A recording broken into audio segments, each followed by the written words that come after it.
So hello friends, welcome to our YouTube channel super concept classes. And आज के इस video में बात करने वाले हैं class 12 geography model set number 1 की। तो टर्म 2 का ज्योग्राफी का मॉडल सेट आया है, उसको हम लोग कम्प्लीटली आंसर देखेंगे। तो चलिए देख लेते हैं। ये आपका समय है 1.5 घंटा मिलने वाला है पूरा। अगर फुल मार्क्स की बात की जा सकती है तो 35 नंबर मिलने वाला है, ठीक है। और सामान्य निर्देश को देख लेते हैं थोड़ा बहुत, ठीक है। तो जो 1 से लेकर 7 की प्रश्न है, इसका 5 जवाब देना है, 2 नहीं देना है। इनमें आपको 1 अंक मिलेंगे। और 8 से लेकर 14 तक के जो प्रश्न है उनमें से भी आपको 5 जवाब देना है, और इसका जो अंक निर्धारित है वो है 3 अंक। और आपका जो 15 से 19 तक का जो प्रश्न है इनमें से आपको 3 जवाब देना है, और इसका अंक निर्धारित है 5। तो सामान्य निर्देश पता चल गया है। अब देख लेते हैं प्रश्न को और आंसर भी देखेंगे फटाफट। तो देखिए कुछ इस प्रकार से आपका प्रश्न है। 1 से 7 तक के आपको 5 ही प्रश्न के उत्तर देने हैं, ठीक है। और आपका 8 से लेकर जो 14 का है उसको आपको इसमें 5 ही प्रश्न का उत्तर देना है, ठीक है। और 15 से लेकर 19 के बीच आपको 3 जवाब देना है। तो ये रहा आपका प्रश्न। अब देखते हैं इसका आंसर। तो चलिए देखते हैं आज का पहला प्रश्न। तो आपका पहला प्रश्न पूछा जा रहा है कि जनसंख्या घनत्व से आप क्या समझते हैं। तो देखिए जनसंख्या घनत्व आखिरकार है क्या, कि प्रति वर्ग किलोमीटर क्षेत्र पर निवास करने वाले व्यक्तियों की संख्या को जनसंख्या घनत्व कहते हैं। यानी कि प्रत्येक किलोमीटर में कितना व्यक्ति रह रहा उसी घनत्व को हम लोग जनसंख्या घनत्व कहते हैं, ठीक है। कि प्रत्येक किलोमीटर पर निवास करने वाले व्यक्तियों की संख्या को हम लोग जनसंख्या घनत्व कहते हैं। दूसरा देख लेते हैं। आपका दूसरा प्रश्न पूछा जा रहा है कि जनसंख्या प्रवास से क्या तात्पर्य है। तो आखिर जनसंख्या प्रवास है क्या। तो कि किसी व्यक्ति या व्यक्तियों के समूह द्वारा एक स्थान से दूसरे स्थान जाकर निवास कर रहे स्थान को जनसंख्या प्रवास कहते हैं। यानी कि किसी व्यक्ति या तो फिर किसी व्यक्ति के समूह द्वारा एक स्थान से दूसरे स्थान, यानी कि जैसे कि देखिए कोई मुंबई आता है, ठीक है। सिंपल सी बात है कि कोई गुजरात का बंदा है और मुंबई आता है, ठीक है। तो वही बताया जा रहा है कि किसी व्यक्ति या व्यक्ति के समूह द्वारा एक स्थान से दूसरे स्थान जाकर निवास करता है। यानी कि गुजरात का बंदा जाकर मुंबई में निवास कर रहा है, तो इसी को हम लोग जनसंख्या प्रवास कहेंगे, ठीक है। इतनी बात है कि किसी व्यक्ति या व्यक्ति के समूह द्वारा एक स्थान से दूसरे स्थान जाकर निवास करने वाले स्थान को हम लोग जनसंख्या प्रवास कहते हैं। तीसरा प्रश्न देख लेते हैं। तीसरा प्रश्न पूछा जा रहा है कि हरित क्रांति क्या है, ठीक है। तो हरित क्रांति देखिए कृषि से संबंधित है। तो बताया जा रहा है कि नवीन कृषि औद्योगिक तथा सिंचाई से निश्चित जल आपूर्ति द्वारा खाद्यान्न के उत्पादन में होने वाली अभूतपूर्व वृद्धि। यानी कि देखिए हरित क्रांति में क्या हुआ कि नया नया तकनीक, नया नया टेक्नोलॉजी का आविष्कार हुआ, वही कृषि के क्षेत्र में इसमें बड़ा परिवर्तन हुआ। इसी को हम लोग हरित क्रांति कहते हैं, ठीक है। चौथा प्रश्न देख लेते हैं। चौथा प्रश्न पूछा जा रहा है कि धात्विक खनिज के 2 उदाहरण बताएं। तो धात्विक जो खनिज है इसके 2 उदाहरण बताना। धात्विक खनिज, ठीक है, वो है लोहा और तांबा, इसके 2 उदाहरण हैं। ये था आपका 1-1 नंबर मिलेगा, ठीक है। और एक प्रश्न है इसका देख लेते हैं। और चलिए 5वां प्रश्न देख लेते हैं। पूछा जा रहा है कि जल संभर प्रबंधन के 2 उद्देश्य बताएं। जो जल संभर प्रबंधन है इसके 2 उद्देश्य बताना है। देखिए क्या उद्देश्य है कि मिट्टी तथा जल का संरक्षण करना। इसका जो उद्देश्य है मिट्टी और जल का संरक्षण करना, यानी कि बचाना। 2 उद्देश्य ये रह गए। देख लेते हैं छठा प्रश्न आपका। छठा प्रश्न आपको ये 3 अंक मिलेंगे इसमें, ठीक है। तो देख लेते हैं। प्रश्न है कि जल प्रदूषण की रोकथाम के लिए महत्वपूर्ण सुझाव बताएं। जो जल प्रदूषण हो रहा है, ठीक है, वाटर पॉल्यूशन जो हो रहा है, इसको रोकना है तो इसका कुछ सुझाव बताना है हमें। तो देख लेते हैं आंसर क्या है। बहुत ईजी क्वेश्चन भी आया है, ठीक है। उद्योगों में काम करने के बाद अपशिष्ट को जल में ना बहाएं। यानी कि जो फैक्ट्री होते हैं, उद्योग होते हैं, उसको काम करने के बाद तो अपशिष्ट को जो है जल में ना बहाएं। यानी कि जो भी काम होता है, जो भी गंदगी है, उससे हम लोग जल में ना बहाएं। यानी कि नदी उदी में, तालाब में ना बहाएं, ठीक है। आगे देख लेते पॉइंट कि जलाशयों के आसपास गंदगी करने, उसमें नहाने, कपड़ा धोने इत्यादि को रोकना चाहिए। यानी कि जलाशय यानी कि जहाँ जल है, ठीक है, चाहे वो तालाब है, नदी है, तो उसके आसपास गंदगी ना फैलाएं, ठीक है, नहाएं ना, ठीक है, कपड़ा ना धोएं इत्यादि रोकना चाहिए। यानी धोना चाहिए मतलब हल्का हल्का, मतलब ज़्यादा गंदगी जैसे कर देते हैं आदमी, ठीक है। साइड में भी हम लोग धो सकते हैं, ठीक है। चलिए देख लेते हैं आगे। तालाबों आदि स्थानों पर पशुओं को नहीं धोना चाहिए। जैसे कि तालाब, नदी क्या होते हैं कि पशुओं को नहा लेते हैं, ठीक है, पशुओं को वहाँ ले जाते हैं और नहलाते हैं, ठीक है। तो ये ना करें, जिससे जल प्रदूषण होता है। फिर गाँवों, कस्बों, शहरों, महानगरों और में शौचालय की स्थापना करना चाहिए। ठीक है, और क्या होना चाहिए कि गांव-गांव में शौचालय होना चाहिए, जिसमें जल प्रदूषण से बचता है।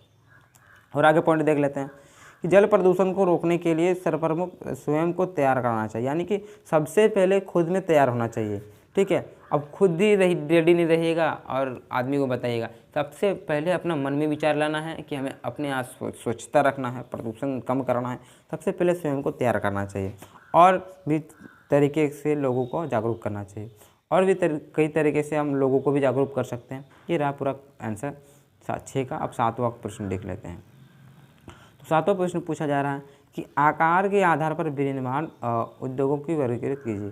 तो आकार के आधार पर जो विनिर्माण उद्योग है इसका वर्गीकृत बताना है। ठीक है, क्योंकि आकार के आधार पर विनिर्माण उद्योग निम्नलिखित हैं। पहला तो कुटीर उद्योग या तो फिर गृह उद्योग। कुटीर उद्योग, गृह उद्योग यानी कि जो घर में जो बनाया जाता है, जो सामान जैसे कि मिट्टी का हो गया, ठीक है, बांस का हो गया, क्योंकि छोटे छोटे घरों में ही बनाए जाते हैं, उसको हम लोग कुटीर उद्योग कहते हैं। फिर लघु या बड़े पैमाने के उद्योग हैं, उससे थोड़ा बड़ा जो कि फैक्ट्री उद्योगों में उगाया जाता है, और बृहत या बड़े पैमाने के उद्योग। इस प्रकार से आपका आकार के आधार पर 3 प्रकार का उद्योग हो गया। अब देख लेते हैं आपका 8वां प्रश्न। तो 8वां प्रश्न आपका पूछा जा रहा है कि गैर परंपरागत ऊर्जा स्रोत का वर्णन करें। गैर परंपरागत जो ऊर्जा का स्रोत है उसका वर्णन करना है। तो देख लेते हैं। गैर परंपरागत ऊर्जा का स्रोत निम्नलिखित है। पहला तो आपका पवन ऊर्जा हो जाएगा, ज्वार ऊर्जा हो जाएगा, भूतापीय ऊर्जा हो जाएगा और बायोगैस। ठीक है, आपका 2 प्रकार का होता है, एक तो परंपरागत होता है और गैर परंपरागत होता है। ठीक है, तो जो गैर परंपरागत का उदाहरण है वो आपको हो जाएगा पवन ऊर्जा हो जाएगा, ज्वार ऊर्जा हो जाएगा, भूतापीय ऊर्जा हो जाएगा। ठीक है, बायोगैस, इस प्रकार से आपका होगा। तो अब 9वां प्रश्न देख लेते हैं फटाक से बिना देर किए हुए।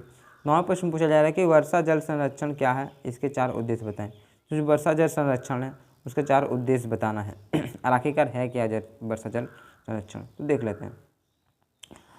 तो वर्षा के, ठीक है, वर्षा के बाद वर्षा जल को कामों में इस्तेमाल करने के लिए इकट्ठा करने वाले वर्षा जल संरक्षण कहते हैं। देखिए है क्या बात, समझिए कि वर्षा के बाद वर्षा जल को कामों में इस्तेमाल के लिए इकट्ठा करने को वर्षा जल संग्रहण करते हैं। यानी कि जो वर्षा होती है और वर्षा के बाद जल जो गिरता है उसको हम लोग इस्तेमाल के लिए क्या करते हैं, एक जगह इकट्ठा कर लेते हैं। ठीक है, उसको जमा लेते हैं, इसे वर्षा जल संरक्षण कहते हैं। और क्या इसका उद्देश्य बताना चाह, ठीक है, छत पर गिर रहे बारिश के पानी को इकट्ठा करके किस प्रकार से इसका हम लोग संरक्षण कर सकते हैं ना। तो छत पर गिर रहे बारिश के पानी को हम लोग इकट्ठा करके तालाब या झील के अलावा ज़मीन में टैंक बनाकर पानी के इस्तेमाल सिंचाई के लिए हम कर सकते हैं। यानी कि देखिए कि जब बारिश होती है तो छत में जो पानी गिरती है उसको हम लोग एकत्रित कर सकते हैं उसको भी। ठीक है, और तालाब या झील के अलावा, ठीक है, जैसे तालाब और झील तो है ही है, इसके अलावा हम लोग क्या करेंगे, टैंक बना के अपने आसपास में क्या करें, पानी को इकट्ठा करके उसको हम लोग सिंचाई में काम लगा सकते हैं। जैसे कि नहाएं उस पानी को हम लोग यूज कर सकते हैं। जैसे कि हम लोग सब्जी उब्जी धोएं उस पानी को भी हम लोग यूज कर सकते हैं। यानी कि हम लोग कृषि में कर सकते हैं। ठीक है, बहुत सारे जो जल को हम लोग ऐसे ही बर्बाद करते हैं, उससे अच्छा है कि हम लोग एक जगह इकट्ठा करके कुछ काम में लगाएं। ठीक है, जल का व्यर्थ से बचाना, ठीक है, यानी कि ज़्यादा यूज़ नहीं करना है, जितना काम हो उतना यूज़ करना है, जल तक सही पहुँच हो। ठीक है, और क्या है, कम वर्षा वाले क्षेत्र में अधिक आवश्यक है। तो वही बताया जा रहा है जहाँ पर कम वर्षा वाले क्षेत्र है यहाँ पर इस प्रकार के जो जल संरक्षण है इसका मतलब बहुत ही ज़्यादा भूमिका है और ज़्यादा आवश्यकता पड़ती है। लेकिन हमें भी ध्यान रख के जल का कम यूज़ करना है। आगे देख लेते हैं 10वां प्रश्न पूछा जा रहा है कि भारत में कृषि की प्रमुख समस्याओं का वर्णन करें। जो भारत में कृषि है, ठीक है, जो एग्रीकल्चर है, तो इसका क्या समस्या है भारत में, तो देख लेते हैं कि भारत में कृषि के विकास के लिए बहुत अत्यधिक प्रयास किए जा रहे हैं, लेकिन संसार के विकसित देशों की तुलना में हमारी कृषि की उत्पादकता अभी कम है। यानी कि देखिए जो भारत का कृषि है दूसरे देश से अपेक्षा यहाँ अच्छा तो है, लेकिन जो विकसित राष्ट्र हैं और भी उससे उसकी तुलना में उत्पादकता अभी कम है। ऐसे तो बहुत सारे जैसे कि चावल गेहूं में दूसरा स्थान है, लेकिन और भी सारे कृषि है उसमें से जो बहुत सारे विकसित राष्ट्र जिसमें नया नया टेक्नोलॉजी का इस्तेमाल करके उन लोग और भी अच्छी तरीके से कृषि कर रहे हैं, लेकिन भारत अभी थोड़ा इसमें उन लोगों की तुलना में अभी कम है। तो क्या कारण है वो भी हम लोग देखेंगे, ठीक है। तो इसका जो कारण बात किया जा सकता है, मेन पॉइंट आपका हो गया पर्यावरण कारक, ठीक है। पर्यावरण कारण आसपास के जो इलाके हैं उसका भी कारण है, ठीक है। किस तरह से मिट्टी है, क्या आपका इनकम भी होता है, सभी तरह के कारण होते हैं, ठीक है। आर्थिक कारक भी होता है आपका, यानी कि कितना पैसा इन्वेस्ट करते हैं, क्या आय है, देश की क्या आय है, उस प्रकार से किस वहाँ के किसान किस प्रकार हैं। तो जिस तरह देश रहेंगे उस तरह से कृषि होगा। जैसे कि अमेरिका विकसित राष्ट्र है, उस प्रकार से वहाँ भी अच्छी तरीके से कृषि हो रही, ठीक है। और क्या है, प्रौद्योगिकी कारक होता है, यानी कि न्यू न्यू टेक्नोलॉजी का भी आविष्कार होता है और बहुत ही अच्छी तरीके से वहाँ कृषि की जाती है। तो इसी कारण से जो भारत का कृषि है थोड़ा पिछड़ा हुआ है, लेकिन बहुत ही अच्छा है, ठीक है। कुछ विकसित राष्ट्रों से यहाँ भी कम है, यानी कि भारत भी बहुत सारे कृषि के क्षेत्र में चाहे गेहूँ हो, चावल हो, गन्ना हो, अधिकतर यहाँ उगाए जाते हैं। चलिए 10वां यहाँ हुआ समाप्त। अब देखते हैं 11वां प्रश्न, और आपका 11 प्रश्न पूछा जाने हैं, जिसमें आपको मिलेगा 5 नंबर। तो देख लेते हैं प्रश्न को। तो प्रश्न पूछा जा रहा है कि भारत में जनसंख्या वितरण घनत्व को प्रभावित करने वाले किन्हीं 5 कारकों का व्याख्या कीजिए, ठीक है। भारत में जो जनसंख्या वितरण है इसको जो प्रभावित करता है, इसको 5 कारक का बताना है। तो किसी भी देश की जनसंख्या का वितरण एवं घनत्व वहाँ पाए जाने वाली जलवायु, प्राकृतिक स्थिति, भू संसाधन, भूमि की भरण पोषण की शक्ति, आवागमन की मार्गों की सुविधा आदि कारकों पर निर्भर करती है। यानी कि किसी भी देश का जनसंख्या पर वितरण को जो घनत्व है उसको जो इफेक्ट करता है, यानी कि जो कारक हैं, ठीक है, आकर्षित करता है, वो वहाँ के जलवायु, वहाँ की स्थिति कैसा है, वहाँ का संसाधन कैसा है, ठीक है, वहाँ की भूमि कैसी है, इन सभी कारकों को देखते हुए व्यक्ति आकर्षित होते हैं ना। भारत के लोग अभी बोलेंगे अमेरिका जाना है, तो देखिए कि अमेरिका में कैसा लगता है कि हाँ अमेरिका में इस प्रकार का माहौल है, बहुत अच्छी तरह की वहाँ सुविधा है। तो इस प्रकार से किसी भी देश का जो जनसंख्या होता है उसी तरह बढ़ता है, ठीक है। एक सामान्य तौर पर अगर देखा जा सकता है, मुंबई कितना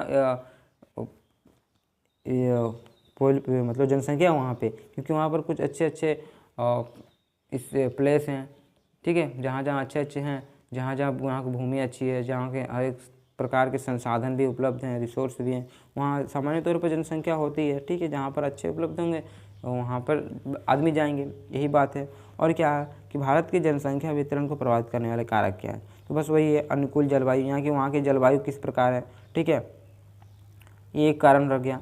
फिर रह गया आपका तापमान, तो वहाँ के तापमान कैसा है, तापमान पर भी निर्भर करता है। वर्षा की मात्रा, यानी कि वहाँ की वर्षा की मात्रा क्या है, जल क्या है, ठीक है। मिट्टी का उपजाऊपन होना चाहिए, यानी कि जहाँ वहाँ मिट्टी का उपजाऊपन भी होना चाहिए, और परिवहन के मार्ग भी होना चाहिए, व्यापार भी होना चाहिए, नगरीकरण भी होना चाहिए, खनिज एवं औद्योगिक केंद्र, सामाजिक कारण आदि इस प्रकार से आपका कारक है, ठीक है, जनसंख्या वितरण को प्रभावित करने वाला। अनुकूल जलवायु, यानी कि वहाँ की जो जलवायु है अच्छी होनी चाहिए, ठीक है, वहाँ का तापमान भी अच्छा होना चाहिए। ये नहीं कि अभी हिमालय चल जाए हम लोग कश्मीर, वहाँ ठंडी लग रही है तो सब वहाँ नहीं जाएंगे ना। फिर वर्षा की मात्रा भी होना चाहिए, यानी कि वहाँ जल की उपलब्धता भी होना चाहिए। जैसे कि राजस्थान में बहुत आदमी जाते हैं, वहाँ जल की कमी पड़ती है, ठीक है। फिर मिट्टी के उपजाऊपन होना चाहिए, फिर उस प्रकार से वहाँ कृषि भी होती है, ठीक है। परिवहन तो बहुत ही ज़रूरी है, संचार वंचार, क्योंकि जहाँ पर मान लीजिए वाहन न चले तो फिर समस्या होगी, यानी कि वाहन का भी मार्ग होना चाहिए और व्यापार भी होना चाहिए।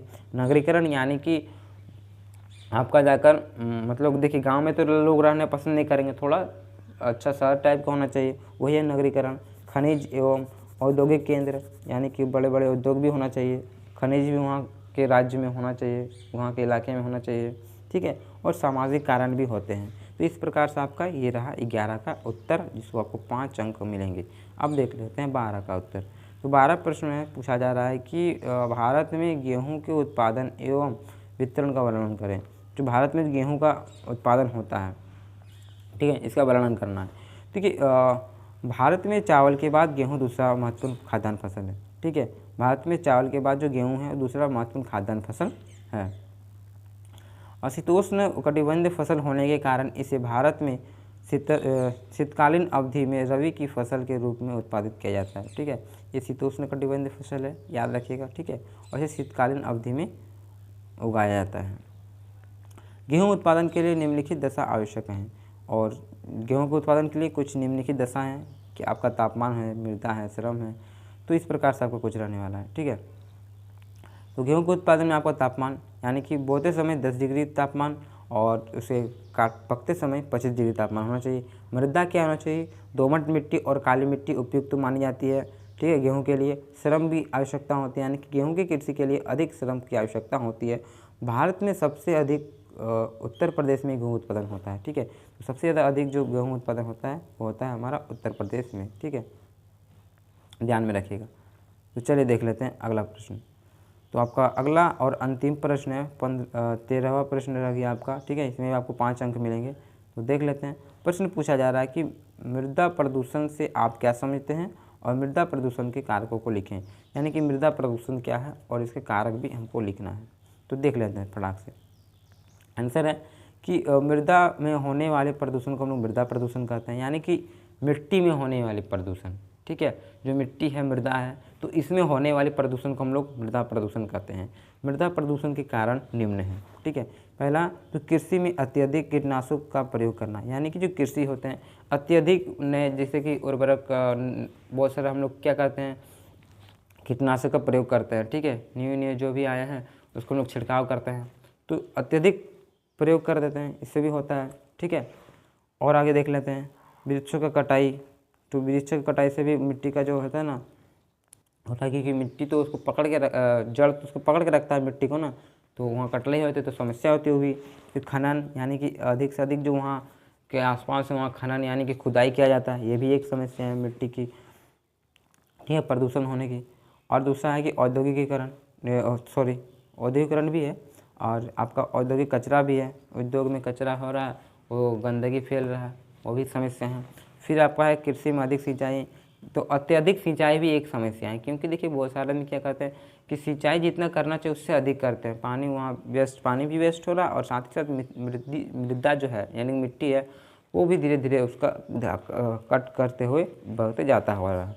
तो ये भी एक समस्या है। नगरीकरण भी समस्या है। ठीक है, नगरीकरण यानी कि ज़्यादातर जहाँ शहर होते हैं, ठीक है, वो भी एक समस्या है। और है बढ़ती जनसंख्या। बढ़ती जनसंख्या भी मृदा प्रदूषण के एक कारक हैं। ठीक है, इस प्रकार से आप इनके कारक रह गए। तो ये रहा पूरा कम्प्लीटली आंसर रह गया और ख़त्म होता है यहीं पे। फिर हम लोग नेक्स्ट वीडियो में मिलेंगे। तो अगर हमारे सुपर कॉन्सेप्ट क्लासेस को आप सब्सक्राइब नहीं किए तो सब्सक्राइब कर दें और बेल को आइकन को प्रेस कर दें, लाइक करें, कमेंट करना ना भूलें। इसी प्रकार से आपका किसी प्रकार का समस्या हो तो कमेंट करें और फिर न्यू वीडियो में मिलते हैं। तो जय हिंद, जय भारत।